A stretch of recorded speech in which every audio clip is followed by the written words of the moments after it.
Now, in the application of Krishna consciousness, we have this wonderful task, just as Krishna gave Arjuna the opportunity to be the instrument of relieving the earth of her burden from all of these excessive military phalanxes.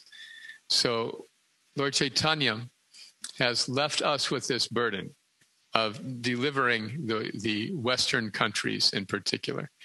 Paschatya Deshatarna. In fact, all the countries outside of India. Srila Prabhupada writes in the Chaitanya Charitamrita that Lord Chaitanya, when Lord Chaitanya appeared, he delivered all of India. And he kindly left the rest of the world for the International Society for Krishna Consciousness. Just so we'd have something to do. Now, also in Chaitanya Charitamrita, it's described that one who takes his birth in the land of Bharatvarsha is very fortunate. Bharate Bhumi Hoile Manusya Janmasar, that it is a rare and fortunate birth to be in this land of Dharma as a human being, to be able to walk the land where Krishna walked, where Lord Chaitanya walked, to be in the place where Krishna conscious culture had been established for millennia. And therefore, Lord Chaitanya said, it is the duty of everyone born in India to spread this Krishna consciousness all over the world. Because of this fortunate birth, what is the use of having some good fortune if we don't share it with others? When Devaki was pregnant with Krishna in the jail cell of Kamsa, the Bhagavatam describes that she was like a fire kept within a pot. She had the supreme personality of Godhead in her womb, but she was in prison.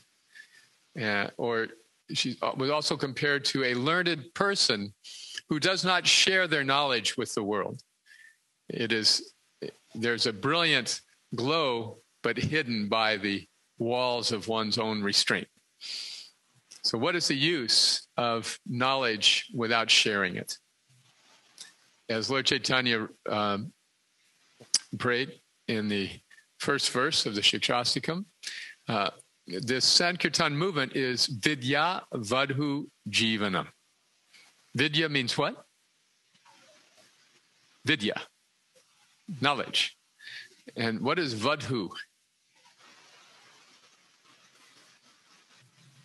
Anyone know? It means wife, actually. Wife.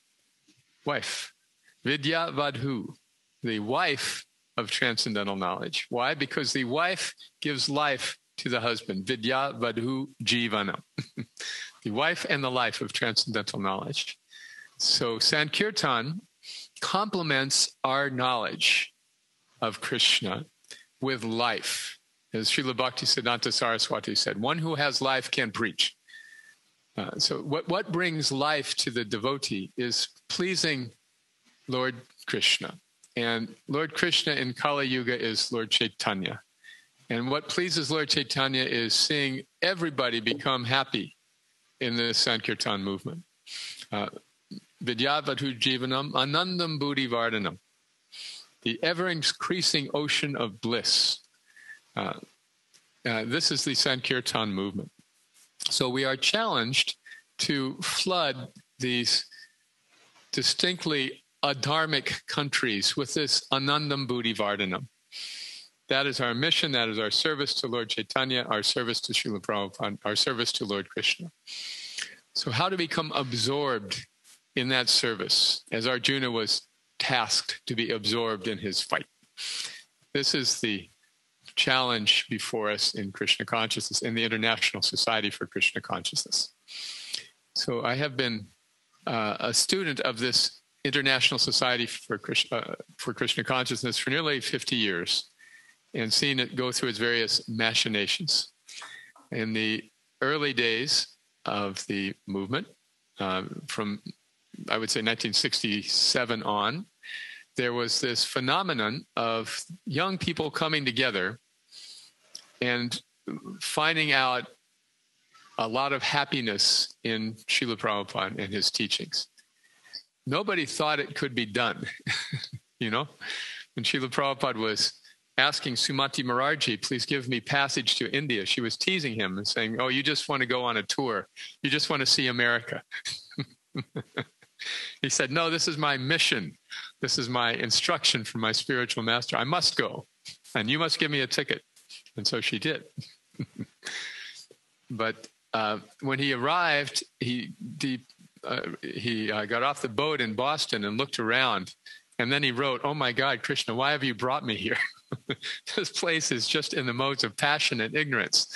Anyway, you brought me here, so if you wish, you can make my words suitable so that these people can understand the message of Srimad Bhagavatam. I am a puppet in your hands. If you like, make me dance. So in that mood, Srila Prabhupada entered the fray and began with what he had, chanting Srimad Bhagavatam, not knowing if people could appreciate or understand it. So it took a while for Bhagavatam, but the chanting they could appreciate fairly quickly. And they began to think, oh, this is like a new drug, a new way to get high. And that was very appealing to the young people in that environment where Prabhupada was preaching. He didn't go uptown where the rich people were. He went downtown where the poor young people had gathered because the rent was cheap. And in these places, in these neighborhoods, he introduced the chanting.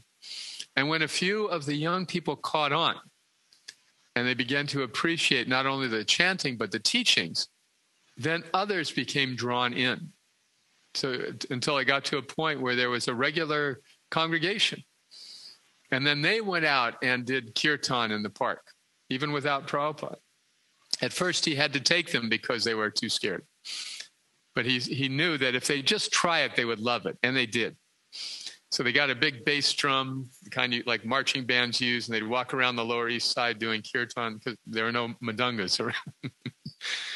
and people became attracted, including prominent people like Allen Ginsberg and others, influential people who then influenced others. So that was how it began. And the same phenomenon then occurred over and over again, just like Prabhupada sent these young people to other places. First, Mukunda and his wife Janaki to San Francisco. They went out for some other purpose, but he said, while you're there, why don't you open a temple? So they did. They got a storefront and they started chanting and people started coming. And then Prabhupada came to help and encourage them. And then on to London, where the same thing happened again. These young people, just by chanting, they went to London and succeeded where Srila Bhaktisiddhanta's sannyasis who had financial support failed. See, these devotees borrowed $1,000 from Prabhupada to go to England, and you had to be able to have $1,000 to enter, to even get a tourist visa in England. So they went to Amsterdam where it wasn't required, and then one couple, there were three couples. The first couple went over with $1,000. They went to the immigration, they showed their $1,000, they got in the country, and then they wired the $1,000 back to the next couple. And then they came in and did the same thing. That's how they got in. They couldn't work, they had nowhere to live, they had no contacts, they just went there, and then they had to send $1,000 back to Prabhupada. So somehow or other, by the potency invested in these devotees, by Srila Prabhupada, they were successful in spreading Krishna consciousness. And that pattern was repeated all over the world. So while they were there, they found that the Indian immigrants who were numerous in England were also interested. But Prabhupada said, that's fine, but direct your attention to the local populations. That's where our real mission lies. He said, the Indian people are our natural allies. They will naturally appreciate and join in our Sankirtan. But the other people, you need to reach them. And they're more difficult to reach. Although Prabhupada did say that to awaken, to bring a Westerner to Krishna consciousness is like waking a sleeping person. To bring an Indian to Krishna consciousness is like waking a person who's pretending to be asleep. It was actually more difficult. But nonetheless, we see that very easily our friends in the Indian community come to our temples all over the Western world. it's interesting that Prabhupada came right when he came in 1965. That was the very year that the American government opened immigration options for people from India.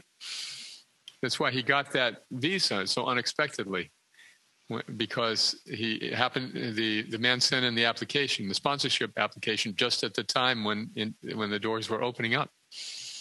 So, and then he came right at the time when young people from my generation were questioning the values of their parents.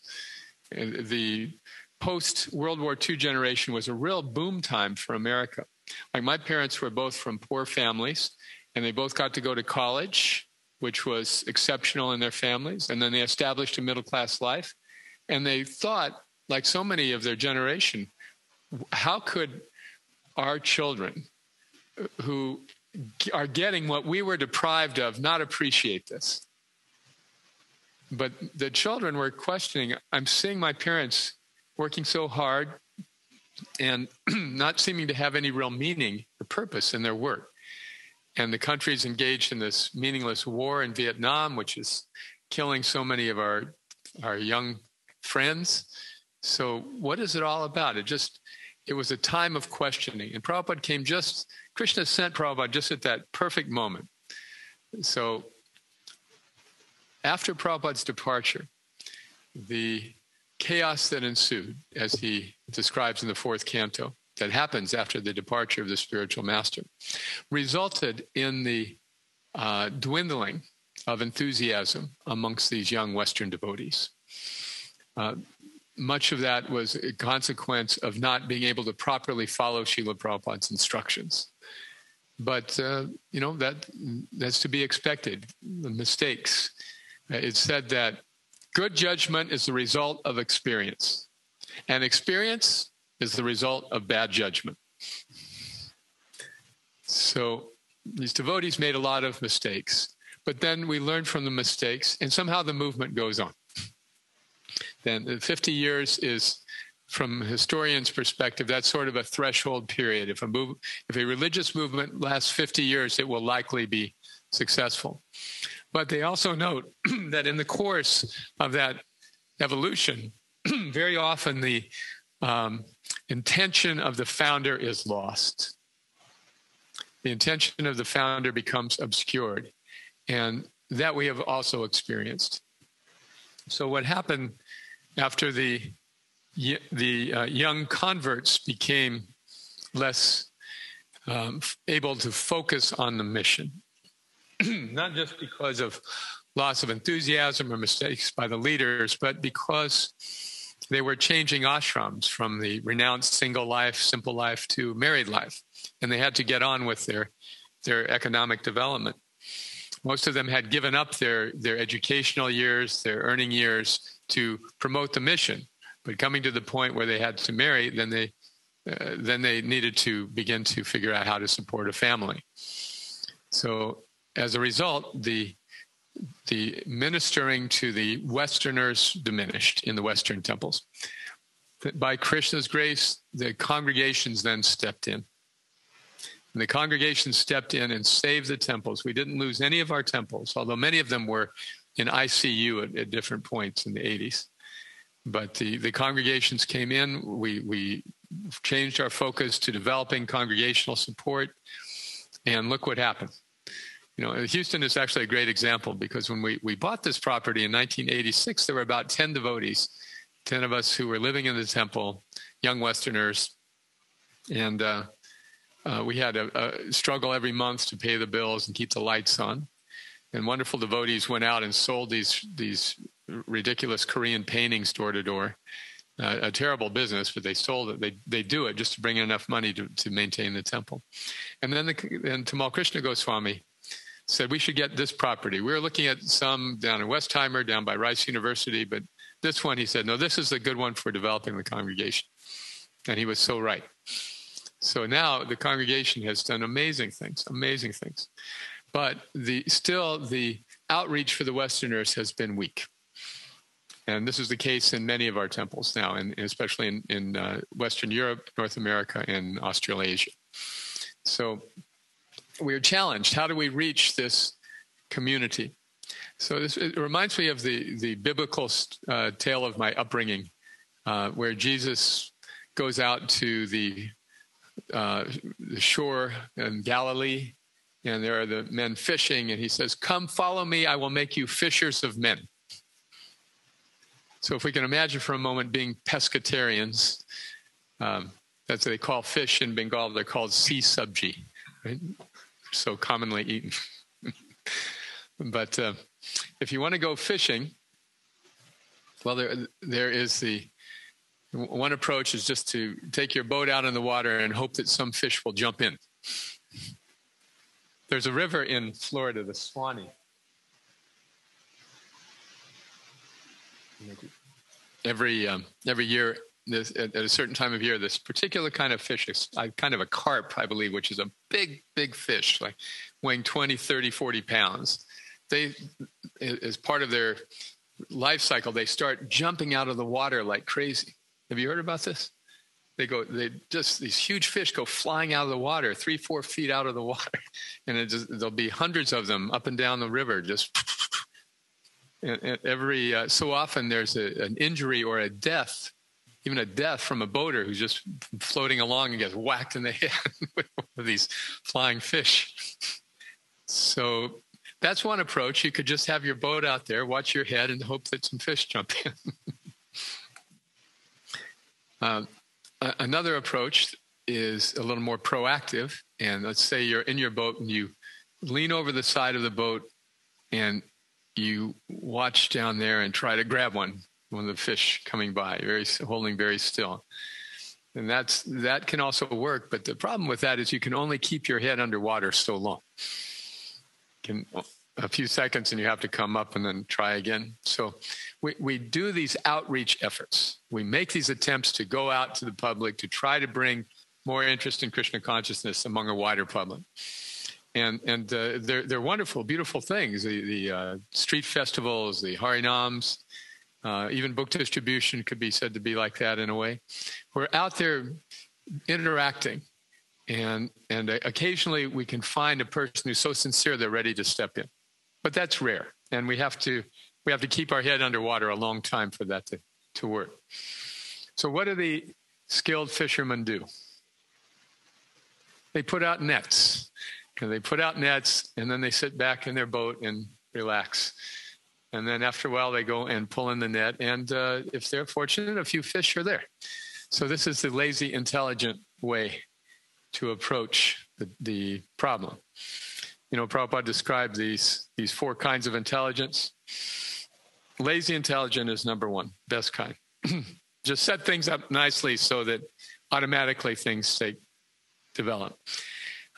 Second class is the active intelligence, which is sort of the underwater approach. Active intelligence is also good. You'll get some results, but it's a lot more effort.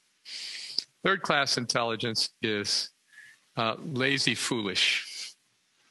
If you're going to do destructive things, at least be lazy about it. And the worst kind is active foolish.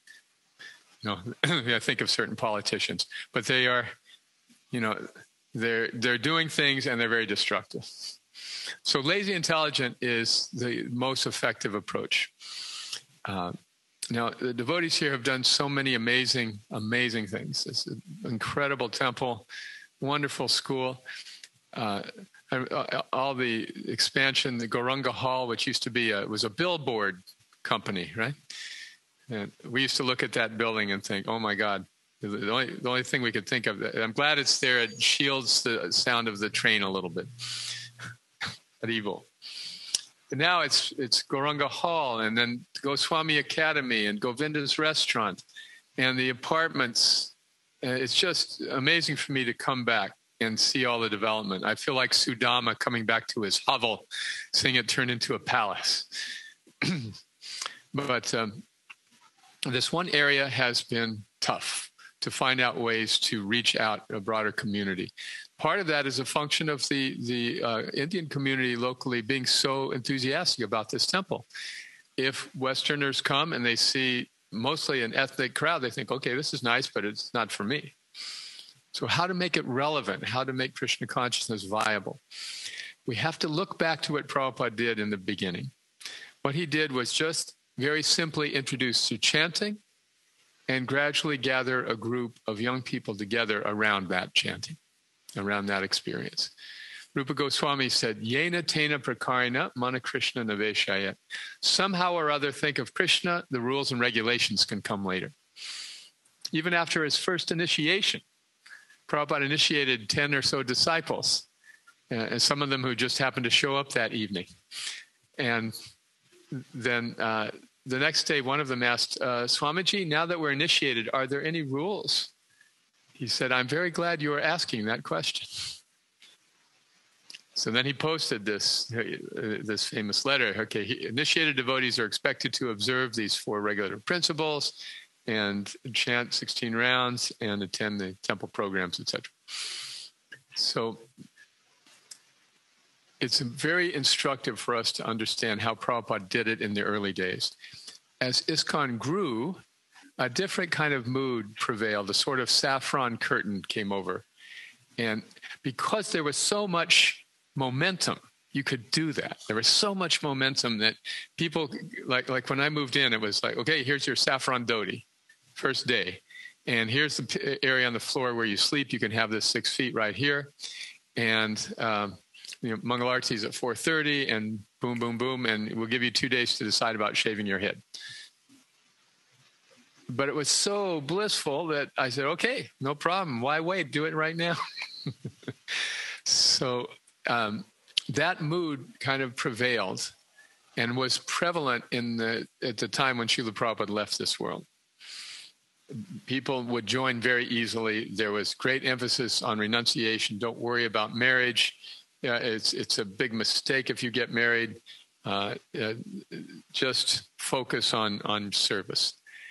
And that was all right for this mass of young people who were not really thinking about anything very far in the future.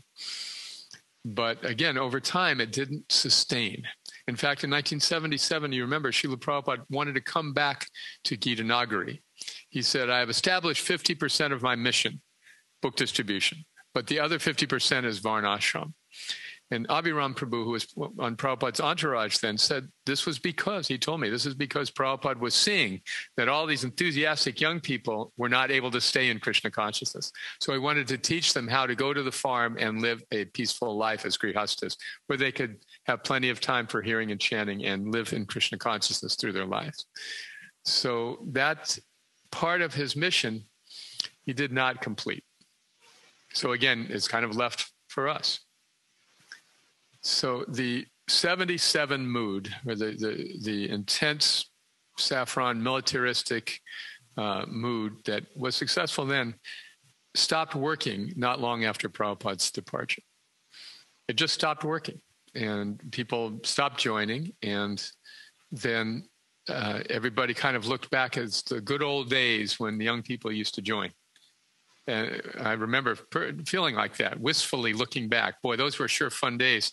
And when I was here in Houston and other temples where I was managing, I was trying hard. How can we make more devotees? But they just weren't coming very much.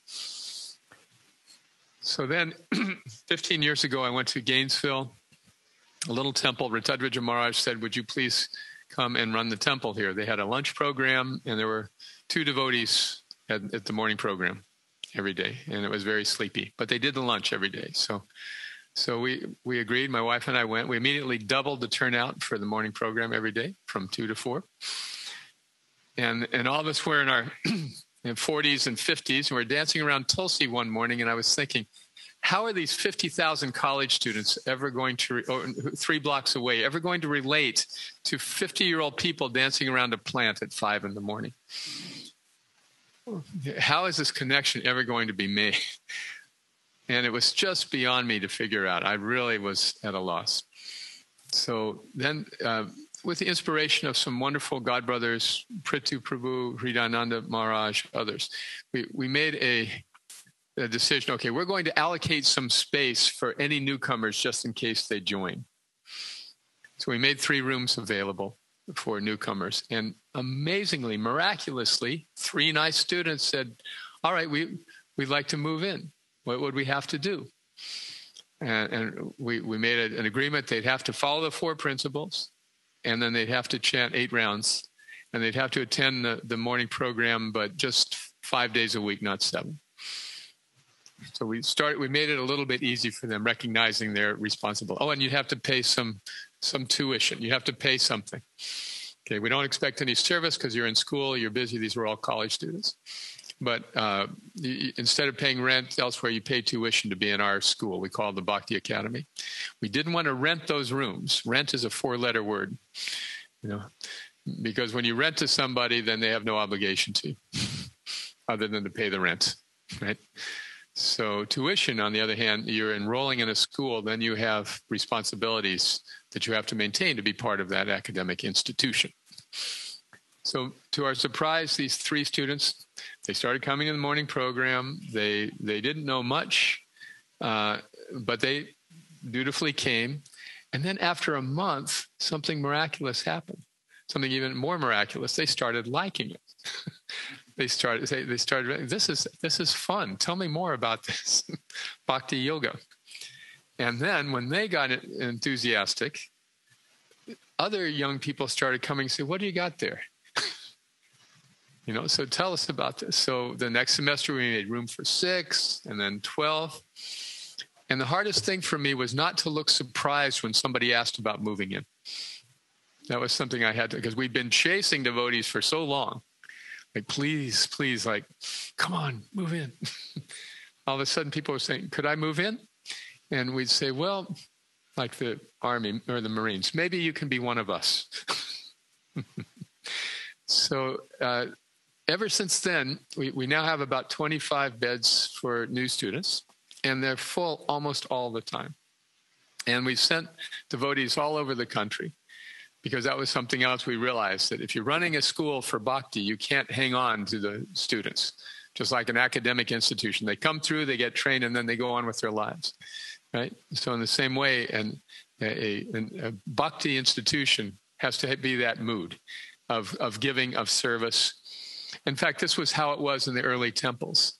There was just a reliable flow of devotees. We could count on it, people joining, and then therefore the other devotees could go on and open other centers or go on to other services. It wasn't a big deal because we knew more people were going to join.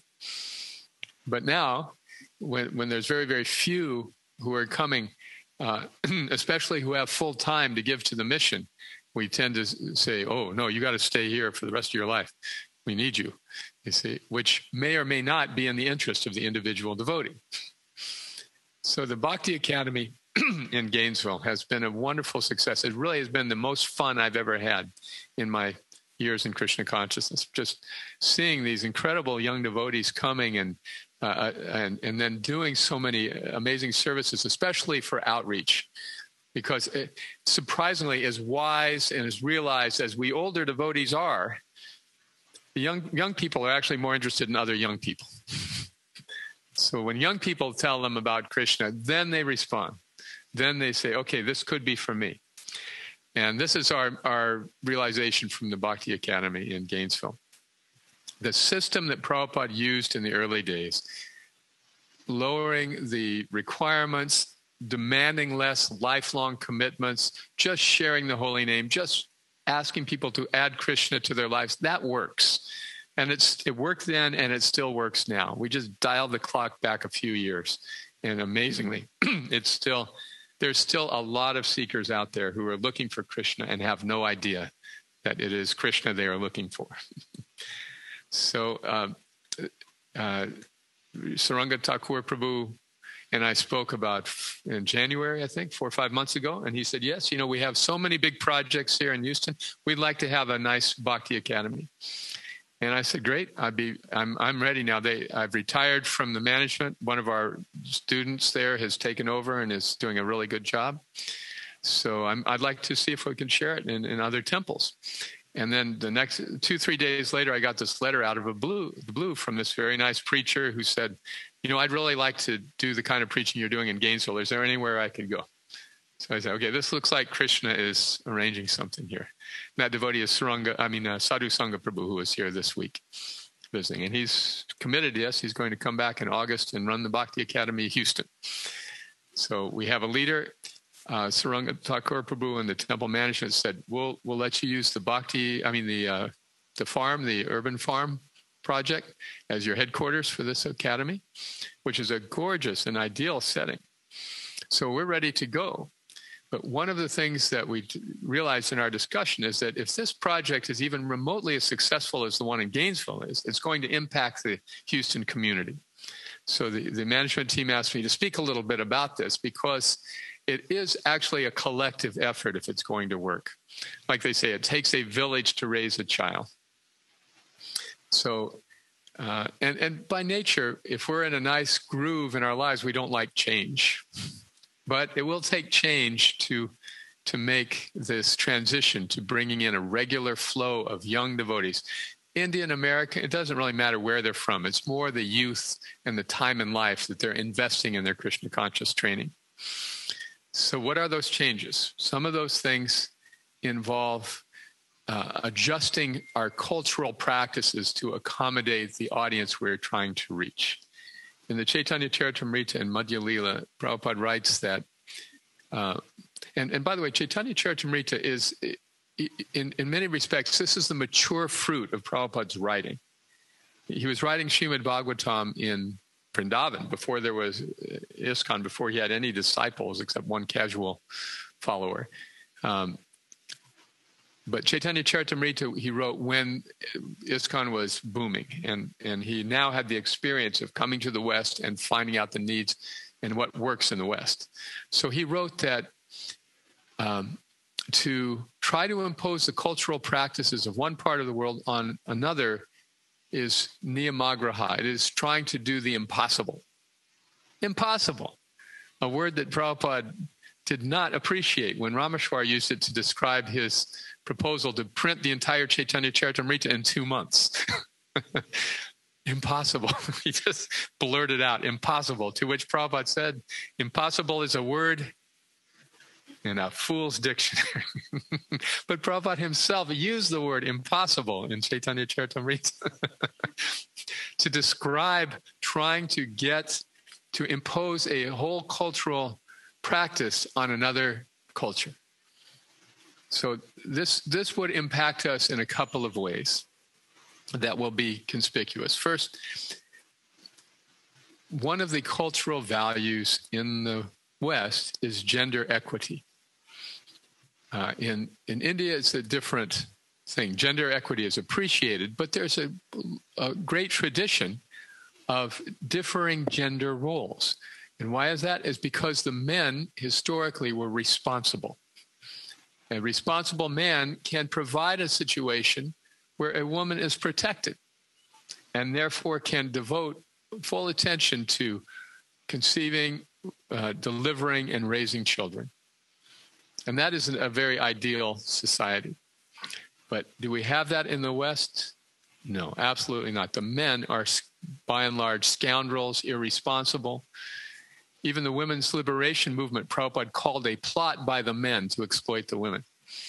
Yes, you should have equal rights. So you do our jobs, and you have sexual liberation, so we can exploit you all we want, you see. So because of that, women in the West have a cultural value. I have to take care of myself. And when they hear, oh, you should be submissive to a man, they say, yeah, right. Am I right, Laura? Laura's shaking her head. I'm not debating whether this is right or wrong, but this is the field in which we are trying to reach people. So as an example of how this project is slated to start just after Janmashtami. And that's when we'd like to implement some of these new cultural practices in the temple. So imagine if you're a young Western woman and you walk into the temple and you see here comes the ghee lamp off the altar. So first it goes to all the men, and it goes to the older men first, by the way. First the white Sikhs, then the gray Sikhs, then the brown Sikhs. And then after all the men have honored, then it goes to the women. So what is the woman going to think? Yeah, this place is not for me. So now, before we go any further, let me just ask, do we need women? Because there have been many, many brahmachari ashrams in Pune and Chowpatty. There's these massive brahmachari ashrams with highly educated brahmacharis. To move in the ashram there, you have to have a master's degree and 2 years work experience before you're even allowed to move into the ashram. And they have hundreds of brahmacharis like that. And why do they have that? Because if they change their mind, then they're ready to enter the workforce. See, that's very responsible and thoughtful. In the West, on the other hand, when we've had brahmachari ashrams in many temples, they don't last. They don't last. They're weak because most men are going to become grihastas. And if there are no women who are being trained as devotees, they have no devotee wives to marry. And if there are no women, there's also no sense of balance. They've been their whole lives in coeducational environments, and all of a sudden they're in this single gender environment. It's disorienting.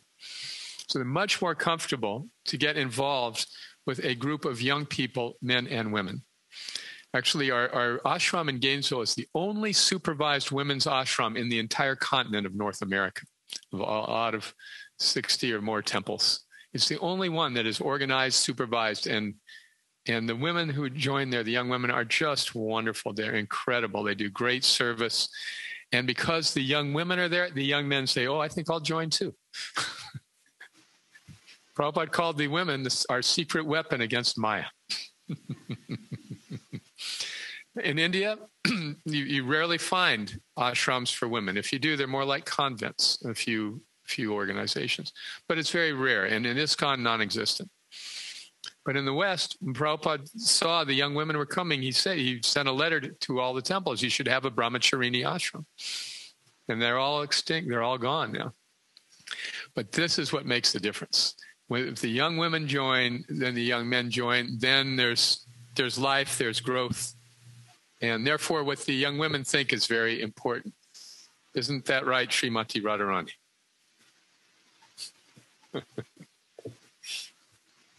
So the ladies' ashram is a big component of this, and it's critical for our success.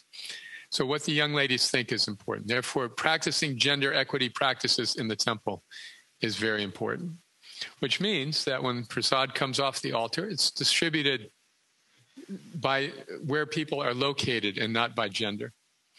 Now, the early temples had this intermixing of gender, so much so that there was no women's side and men's side. Everybody was just packed in together because that's what the Westerners were used to. So having a men's side and a women's side is fine and required and acceptable as long as there's equity. So if the women are in the back and the men are in the front, it doesn't work.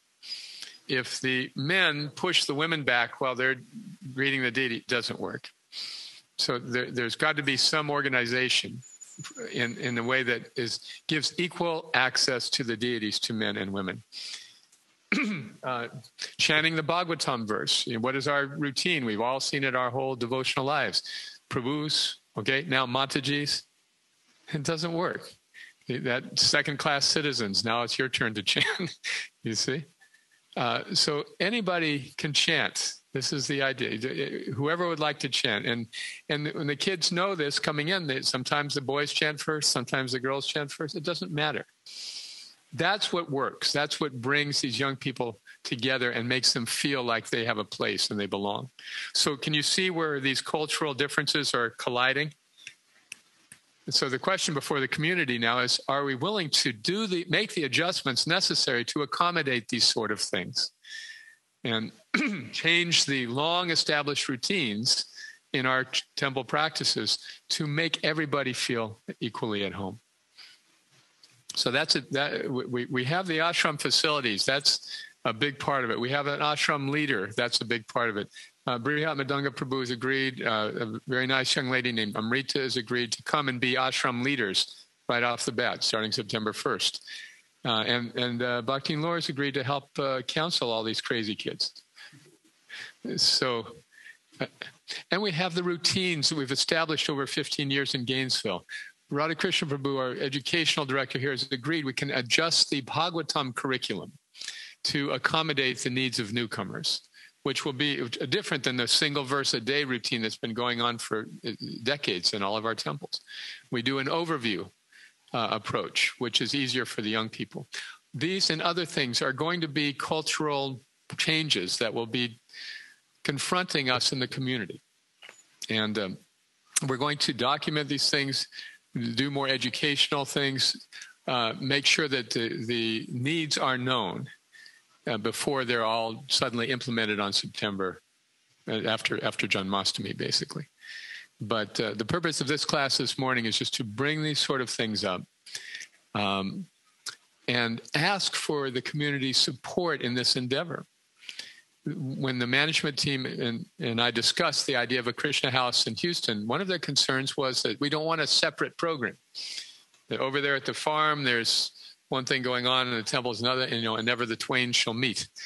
But that's exactly correct from my point of view. We want interaction. So the young students will come over and have class here every day, Guru Puja here every day. And they'll be participating and seeing the deities and letting the deities see them every day. This is an offering to Radha Nila Madhava. So one of the things Radha Krishna Prabhu suggested is that we consider having a daily prayer to the deities. Our dear Shri Radha Nila Madhava, if you send us new devotees, we promise to take care of them. This is the prayer. So what do you think? So if the community makes this investment, the potential is just so amazing here. It's wonderful here. The farm is a very attractive place for young people to come. And the deities and the temple are just overwhelmingly beautiful and attractive. And the personnel we've got are first-rate people. Krishna has sent people who can take care of these newcomers. The problem is that we are not able to make devotees. How many times have we heard this expression, making devotees? I think of Dr. Frankenstein, who made his human in the lab. He put an arm here and sewed it on and got all these pieces from cadavers, and then he made Frankenstein, So if we could do that, it would give new meaning to the phrase, all glories to the assembled devotees. If we could actually assemble them. But we can't. So we have the facility now to put out a net. It's up to Krishna to send the fish. So that position of being very dependent on Krishna is also a big part of the whole thing. It is not in our power to make them. We are primed and ready to do everything necessary to take care of them, to accommodate them, to feed them, to train them, to engage them, and not to be attached to them like they are now our property. We will be geared to do that. And that's everything that we found in Gainesville was necessary. We had 350 devotees who have come through Gainesville in the last 50 years, newcomers, in the last 15 years. In the previous 10 years, there had been one. So the system has been proven and it works, and we want to try to accelerate your development here as much as possible. But it will impact the community, so that's why we wanted to have this talk this morning. In addition to this talk, of course, there'll be some written information and further chance for dialogue before we try to put new things in place on the first. But that's the whole picture. Thank you for listening. I want to take the time to see now if there's any questions or discussion or thoughts about these cultural developments in the community. Okay. Yes, sir? Hare Krishna. My Bhakti leader has taught me that the only way that a male-embodied jiva can leave a marriage is through taking vanaprast. So could you please explain that process? Well, there's no need to leave marriage if one is in a Krishna-conscious marriage. Prabhupada said that. He said, you do not need a pole to preach. So this is a very individual question. And there's no need to, it's really not so pertinent to the young people's needs. What young people need to hear is that it's fine to get married. Well, there are brahmachari books that say if you get married, then your life is ruined. You know, if once you get married, then you're doing 25 to life.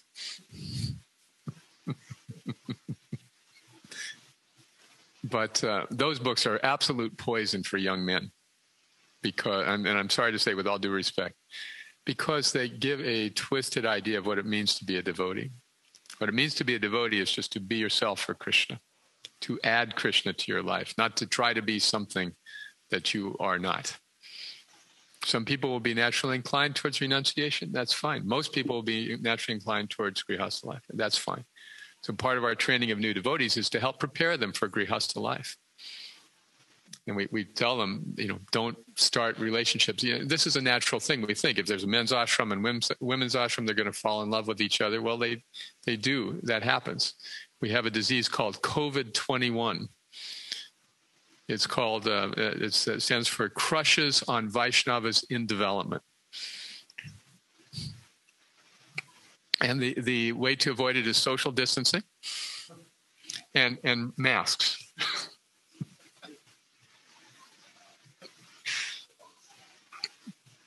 But we help prepare the students for these things. Look, you've had so many relationships. These Western kids have generally been through so many relationships. You've had so many. Have they made you happy? How about giving it a rest? Just wait a while, get your spiritual life in order, and then you get married. You can actually be able to sustain a relationship. That's the way we preach to people on that point. See, and that helps reduce the tension. It's amazing that the sexual tension goes down when there is the intergender environment and a brother-sister relationship kind of develops, which is very healthy and attractive. Prabhuji. I don't know if anyone's watching the YouTube to see if there are any chat questions that are coming in. Hare Krishna, Prabhuji. Comment. This is not intended to step on any senior devotees or anybody, but you're talking about mixing the male and female devotees.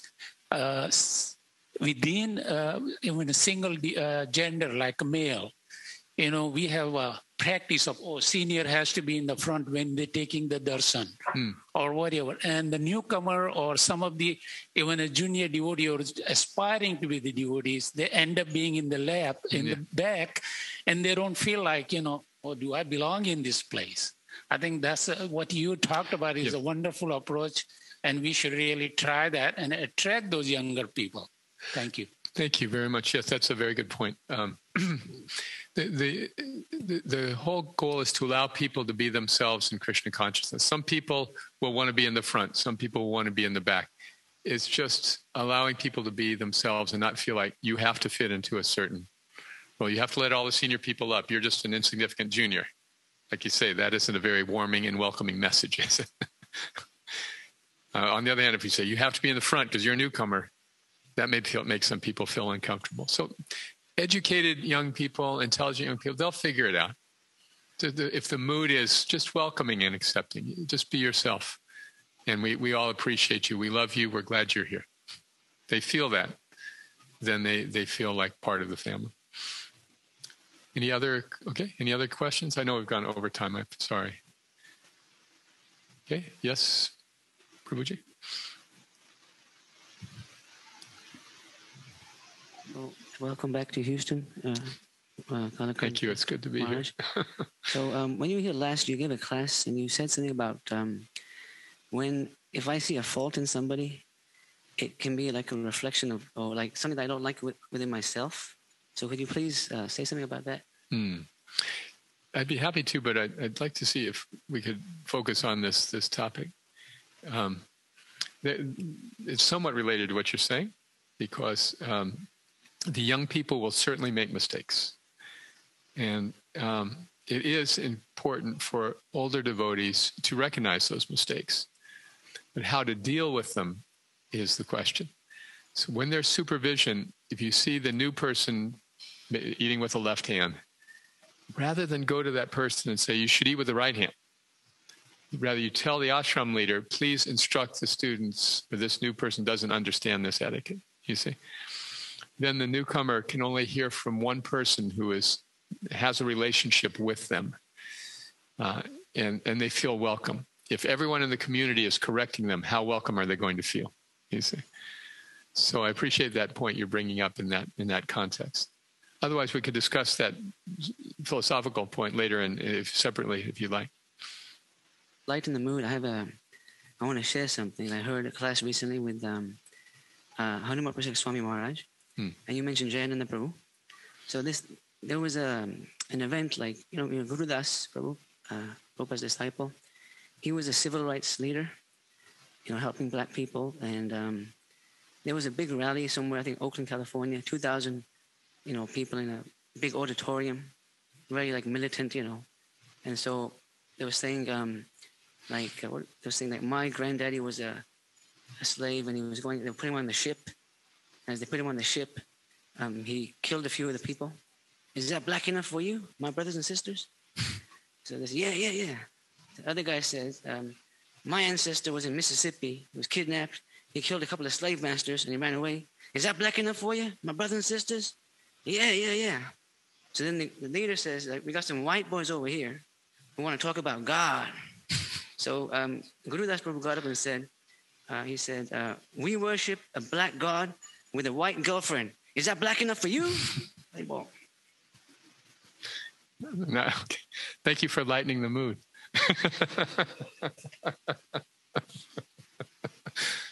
Okay.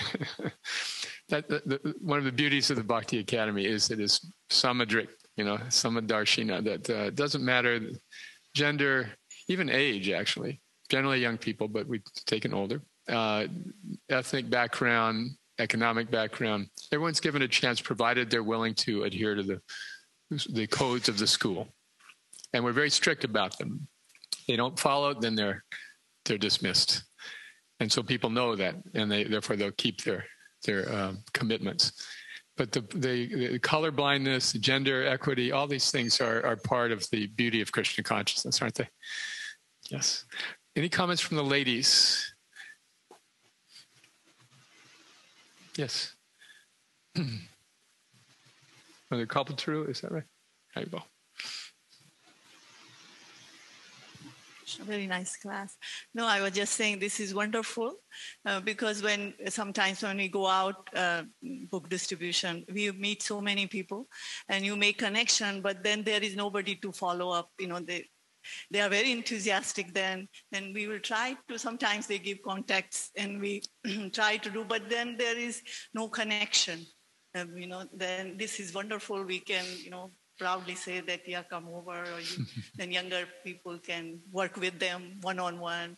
They can come visit. So this is really enthusiastic and inspiring. It's very inspiring to see young people join like these wonderful devotees, Bhakti Doug, Bhakti Patrick. How much have they lifted up the community, made everybody enthused, these two fine young men?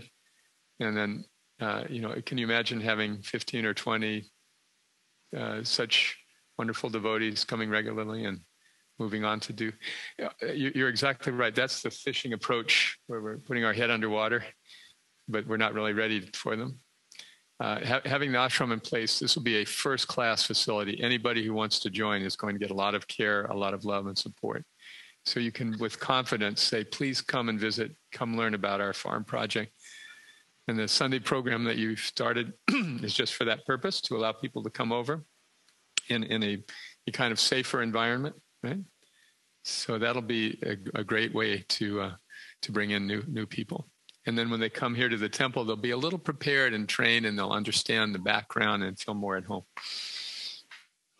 Thank you. Okay, we'll stop. I know we're way over time. Thank you for your patience. And thank you very much, Shyamasundar Prabhu, Radha Krishna Prabhu, Sranga Thakur Prabhu, Manasi Ganga Prabhu. Thank you all for encouraging us and supporting this project. Radha Nila Madhava Desire will have lots of devotees to decorate the temple room every morning. Srila Prabhupada Ki Jai.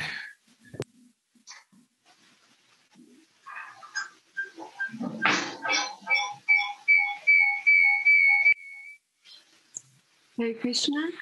Thank you so much for joining us. We have Brihat Mridanga Prabhu. Thank you so much for coming. If anybody has any questions, you can unmute yourself or put it in the chat.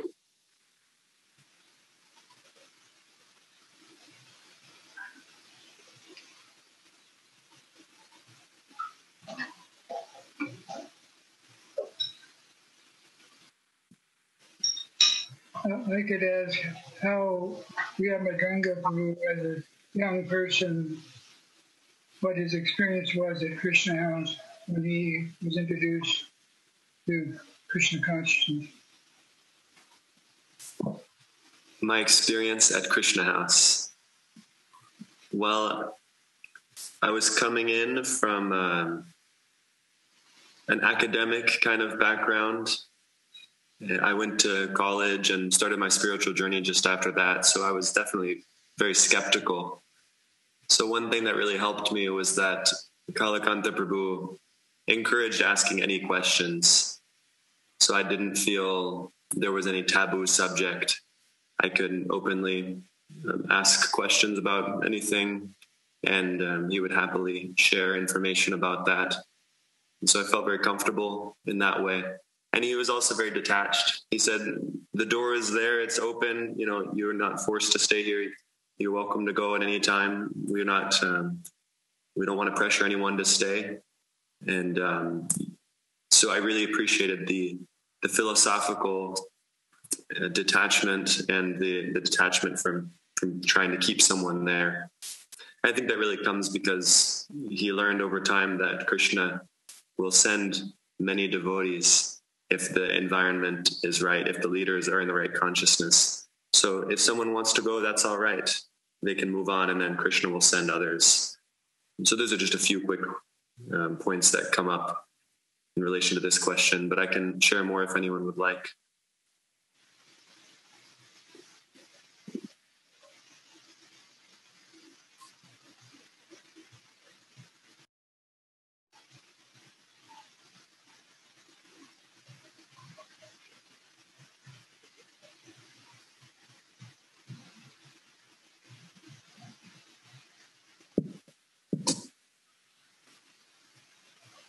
We would love to hear some more about your experiences if you'd like to share. That would be wonderful. Thank you. Okay. And yeah, if anyone has a question and wants to interrupt, I'm happy to share on any specific topics. So I came in just with a month commitment, and I felt comfortable doing that. I didn't really know much about Krishna House, but I knew about the Bhagavad Gita. I knew a little bit about Kirtan. I had a taste for those things. So when I came in, I was very nicely taken care of. That's another thing that really was able to change my heart, was that there was an ashram leader who was specifically deputed to take care of newcomers. That might not be the case in other temple communities where someone who is in charge of new bhaktas is also in charge of other services. And so they might not have the time and energy to really give the newcomers what they need.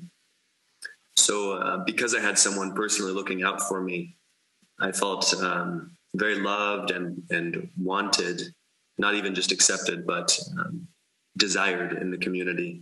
There was someone who was like my older brother looking out for me. And also I had a weekly check-in with Kalakantha Prabhu.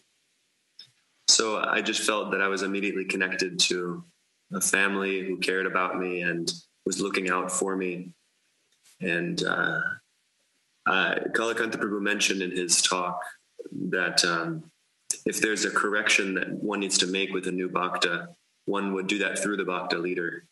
And I definitely experienced that. I didn't feel like people were constantly pointing out, oh, you shouldn't eat with your left hand. Oh, you have to wear this way. Oh, your tilak is off, or whatever. I didn't feel that over criticism.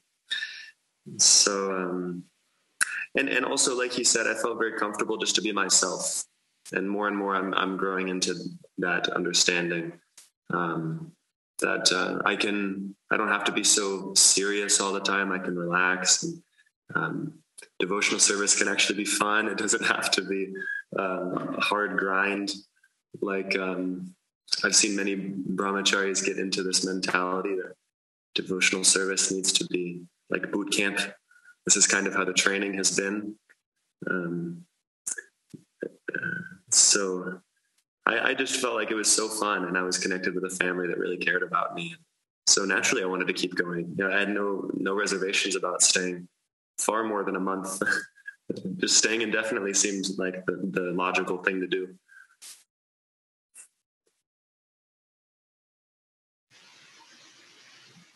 It sounds like through the program you were empowered.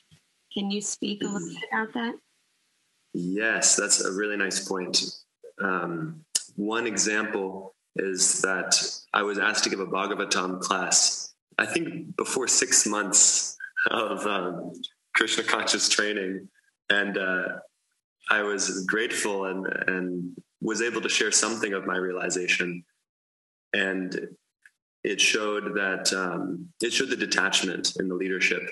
That's what I noticed, is to allow a young and maybe inexperienced person to step into a larger role. It takes some patience and tolerance from all parties involved, but the benefit for the individual in that position is tremendous. And even now, I'm going to take care of the men's ashram here, and I don't feel qualified to do that, but I will learn so much, and I feel comfortable with Kalakantha Prabhu and with others involved to just share my experience honestly. That if there are issues, if I have challenges, I can just speak about that. So as far as empowerment goes, I just feel I've had a voice. I feel that people actually want to hear what I have to say, even if they don't, even if they have other opinions and won't ultimately listen to it. At least they give me the chance.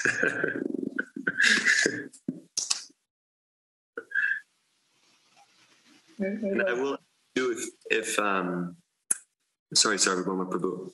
If anyone would like to reach out in general before the semester starts and has any questions that I could help with, I would be happy to do so. I can share my contact information in the chat. So if you don't have anything on your mind tonight, but in the future, I'd be happy to do so.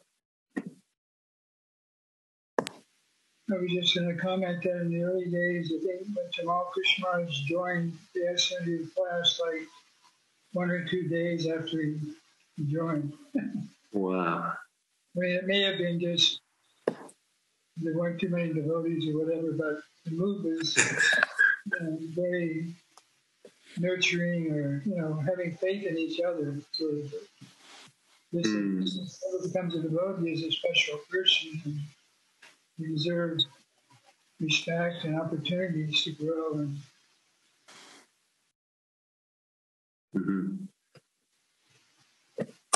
Can you say something about Kalakantha, his qualities that seem to have enabled him to develop this program? You'd like me to share about the qualities of Kalakantha Prabhu that has enabled him to do this program? I think just the level of care he shows, that is what has really stuck out for me, is that his schedule is packed. He has 30-minute time slots where he has one-on-one meetings with the devotees at Krishna House. And Monday through Friday, that's probably 3 or 4 hours of every day, is just spending time interacting with the devotees. And he will just ask questions and hear people out, as I was explaining earlier. He's not there to fill your ear with philosophy, unless you really want that. He will ask you questions, and he wants to hear about you. So he really puts the spotlight on you. You're the important one here. I want to know what's in your heart, so please share that. So he's very, very caring. Yeah. And beyond all the strictness of rules and regulations, that's what has really changed my heart in the whole Krishna House experience, is that devotees have gone out of their way to show me that they care about me, and they're willing to take time out of their day to help me understand more about the philosophy, or just share their jokes and experiences and realizations, and just show me friendship. Not like even the senior devotees, like Brahma Tirtha Prabhu is part of the community over in Gainesville, and he's just like a friend. He doesn't act like an authority with me. He is just so kind and jokes with me and tells me stories, and I feel so valued. So yeah, it's been so wonderful. If I had gone to a community that was very strict about rules and regulations and I didn't feel that kind of care, I don't think I could have lasted, to be perfectly honest. It was essential for me. Brahmatirtha has a history of in Houston also. He was here in the early, as a petroleum engineer, and he preached to the Indian community, and he has many friends in Houston, and we really enjoy his humor. And even though he's such a senior devotee, he comes across very personally and relates to everyone in a very nice way. Yeah. Yeah. Does anybody else have any questions?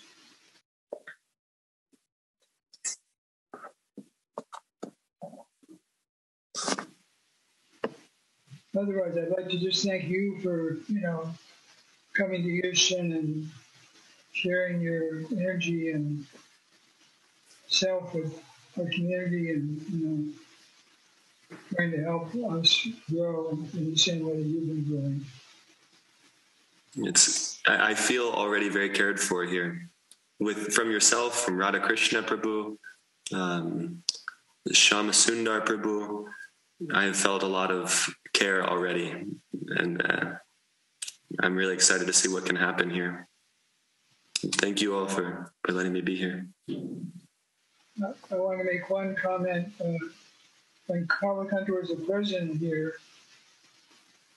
before we had the Govinda's restaurant, now is where the old temple was, and there was a building, another building on the property, and Kalakantha dedicated a couple of rooms for new devotees and said, if we just make a facility that people will join.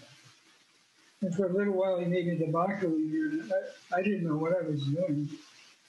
And I don't know, but I remember 4 people joined. 3 of them ended up getting initiated.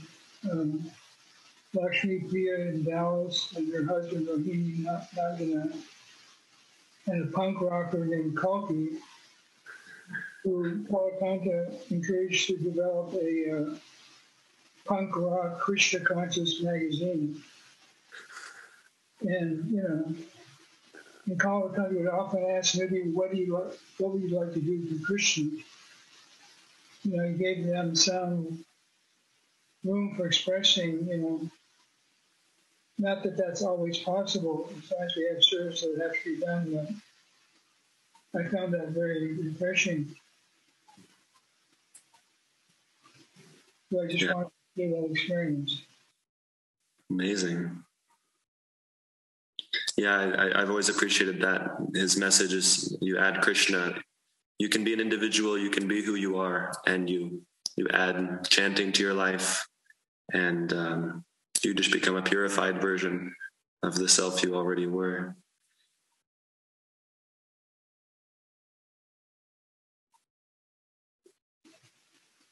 Anyone else have any comments or questions?